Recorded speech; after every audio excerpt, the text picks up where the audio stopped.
Hello students, I am Hariom sir. Welcome all of you students on my YouTube channel Hariom sir chemistry tips.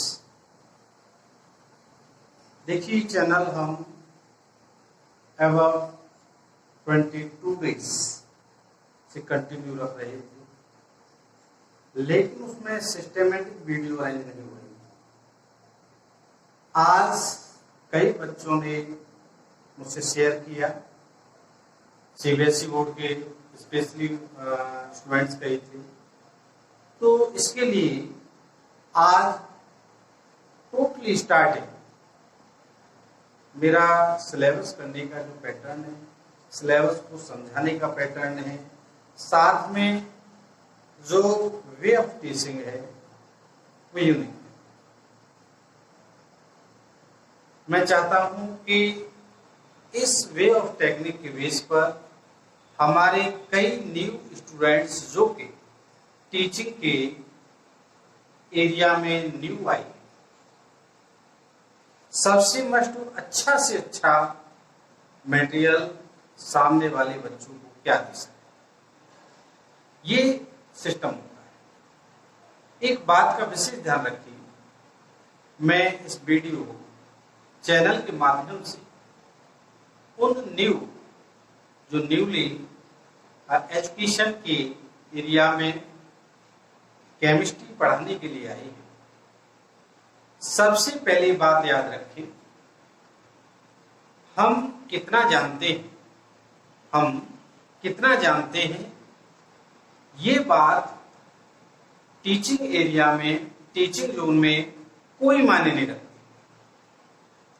लेकिन हम किस method के through सामने वाले बच्चों को मैक्सिमम से मैक्सिमम दे सकते हैं, सब्जेक्ट की मैक्सिमम से मैक्सिमम कंसेप्ट को दे सकते हैं बाय इजीली मेथड। ये एक टीचर के लिए कंपल्सरी होता है। यदि आप 10% दे रहे हैं तो आप स्टूडेंट के रिजल्ट में 10% है, भले आपने एमएससी 90% से क्लियर किया हो, लेकिन स्टूडेंट्स के अगेंस्ट जो रिजल्ट डिक्लेयर होगा वो आप 10%। तो विशेष तौर से इसका आपको मेथड याद रखना है। तो मैं स्टार्ट करता हूं उन स्टूडेंट्स के लिए, विशेषकर सीबीएसई तथा अच्छी तरह से यदि समझने का प्रयास करते हैं तो यूपी बोर्ड के लिए भी बहुत बेस्ट होगा। स्टार्टिंग से पहले आपने देखा होगा, कोई भी सीरियल या कोई भी मूवी जब हम स्टार्ट करते हैं तो सबसे पहले उसके अंतर्गत आने वाले जो आर्टिस्ट होते हैं, जो कलाकार होते हैं, उनकी एक लिस्ट चलती है। उस लिस्ट में लिखा रहता है कि ये प्रोड्यूसर है या ये भाई सिंगर है। बात समझ में आ रही है? तो ये सब चीजें आने से, दूसरा बार बार उनके एक निश्चित नेम होने से उनकी काफी समरी हमारी समझ में आ जाती है। दूसरा, हम डिटेल में देखते हैं और सालों लग जाती है मूवी को, किसी सीरियल को देखने।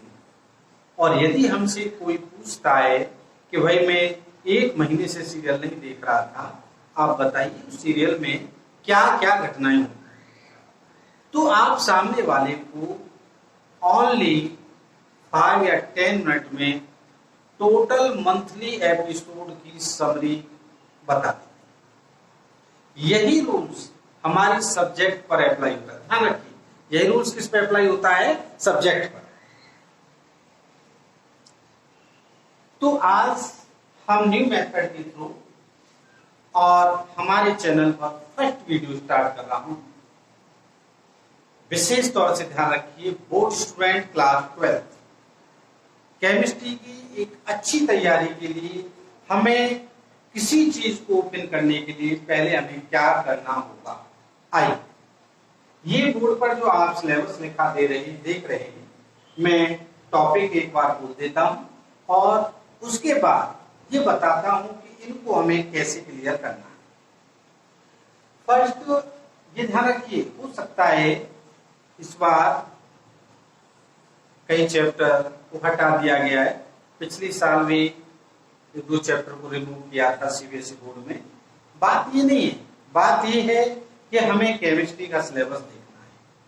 हाँ, जो हटा दिया है उसको हम लर्न नहीं करेंगे, लेकिन जो ऐड है उसकी कंसेप्ट को हम डीपली देखेंगे।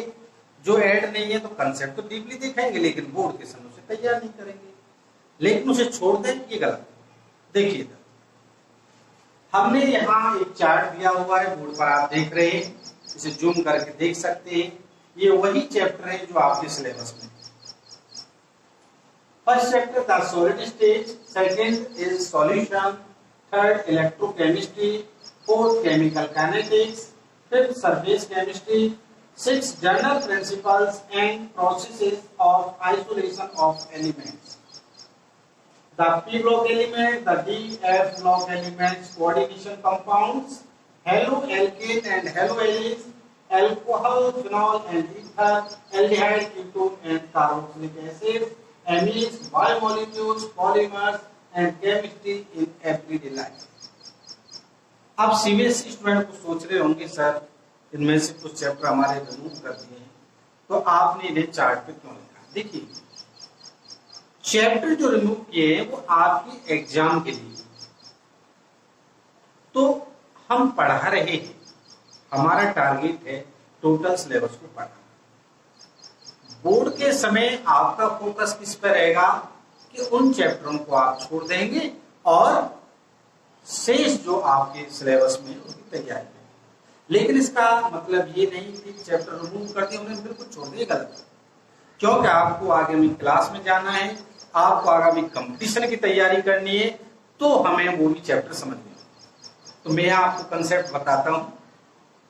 द सॉलिड स्टेट, देखिए द सॉलिड स्टेट क्या है। हम मैटर वाले चैप्टर को जब पढ़ते हैं तो उसमें सॉलिड, लिक्विड, गैस 3 स्टेट आती है। तो लिक्विड और गैस का यहाँ एक्सप्लेनेशन है, किसका है?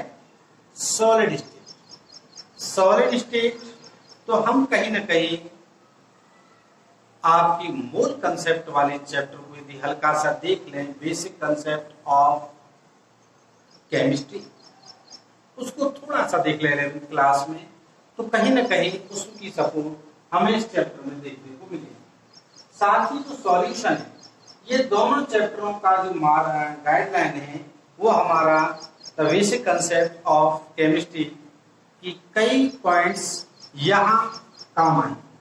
ध्यान रखिए, मैं आज आपको चेंज जोड़ रहा हूं कि 11वीं की केमिस्ट्री आप सोचेंगे सर जिस प्रकार आपने सोचा है कि चैप्टर रिमूव कर दी तो इनकी तैयारी न करें, तो भाई 11वीं क्लास है वो तो आएगी नहीं 12th में, उनकी भी तैयारी छोड़ दें, ऐसा नहीं।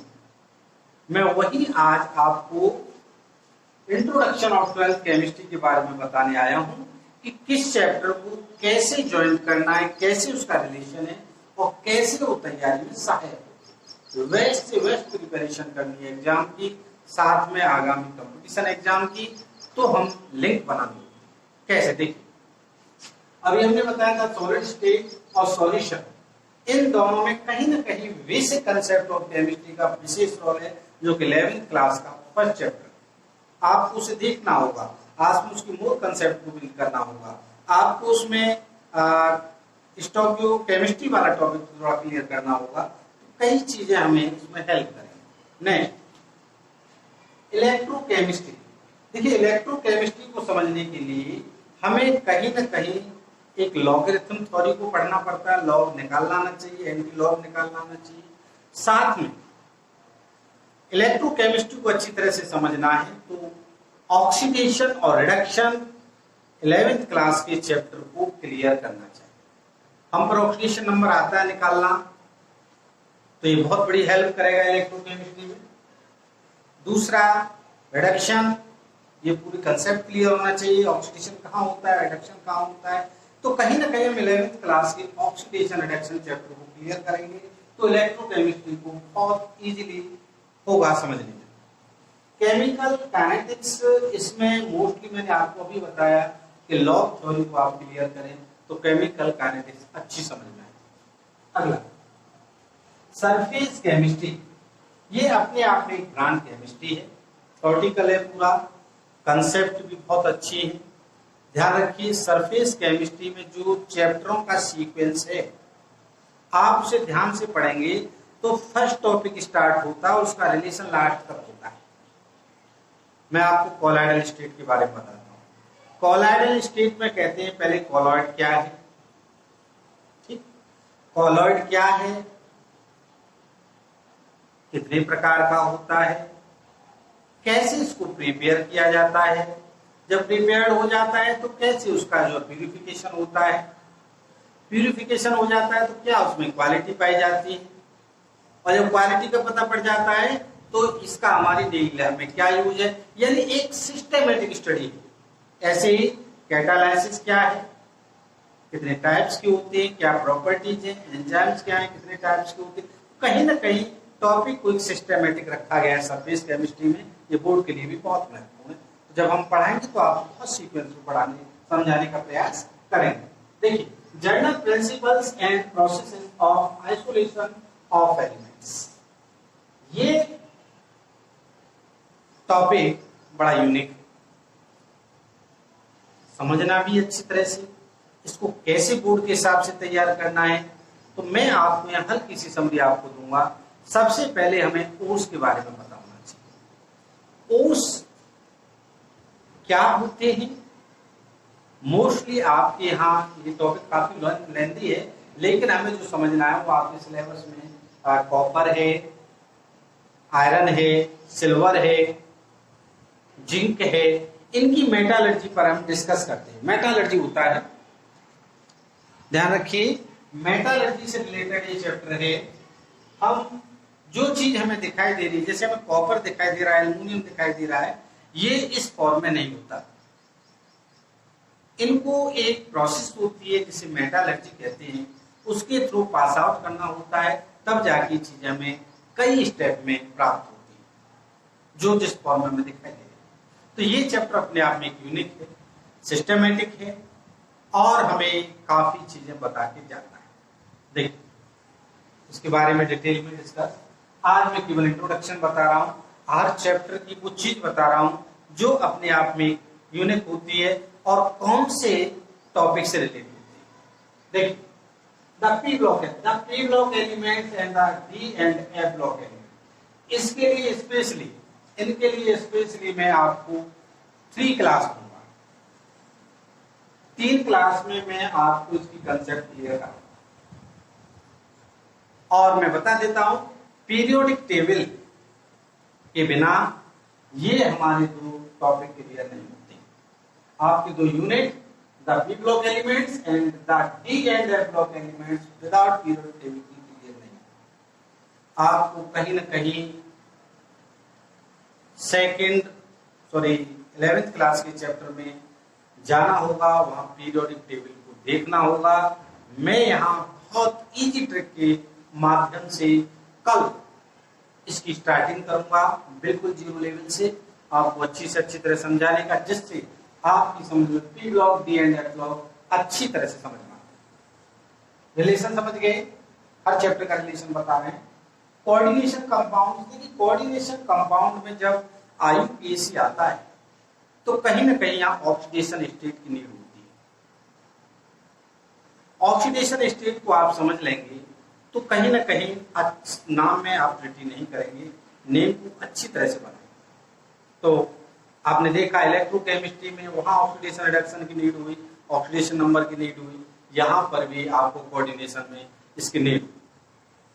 देखिए haloalkane and haloarenes, alcohol, phenol and ether, aldehyde, ketones and carboxylic acid, amines, ये जो जितने भी आप यूनिट देख रहे हैं 10, 11, 12, 13 depend on basic concept of organic chemistry.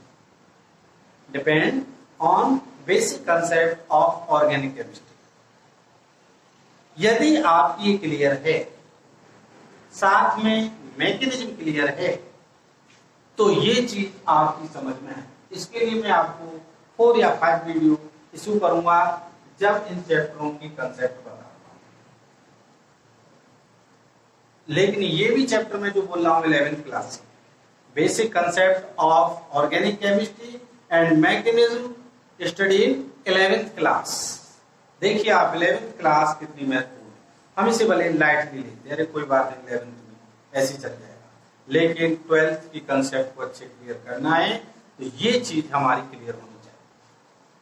Biomolecules, polymers, ये 2 यूनिट ऐसे हैं जहां पर हल्का रोल मैंने अभी बताया आपको, chemistry basic concept of organic chemistry का तो है ही है, लेकिन साथ में यहाँ बायोलॉजिकल पोर्शन आ जाता है। केमिस्ट्री इन एवरीडे लाइफ, तो ये तो आप जानते हैं कि केमिस्ट्री का हमारी डेली लाइफ में बहुत यूज है। आप जहाँ चले जाइए, चाहे खाने पीने की चीज हो, चाहे मेडिसिन का एरिया हो, चाहे एग्रीकल्चर का एरिया हो, चाहे इंडस्ट्रियल एरिया हो, हमारी लाइफ टोटल डिपेंड हो चुकी है। आज हमारा इम्यूनो सिस्टम इतना खराब है कि हम कोई भी यदि बीमारी से, कोई भी डिजीज से पास आउट होते हैं तो विदाउट एंटीबायोटिक के हम सही नहीं हो पाते। Antibiotic composition depends on chemistry.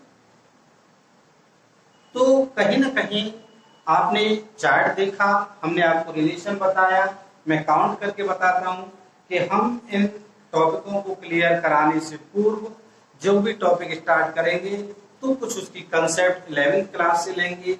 हमने लिया basic concept of chemistry, atomic structure, chemical bonding and periodic table and oxidation reduction and basic concept of organic chemistry and mechanism.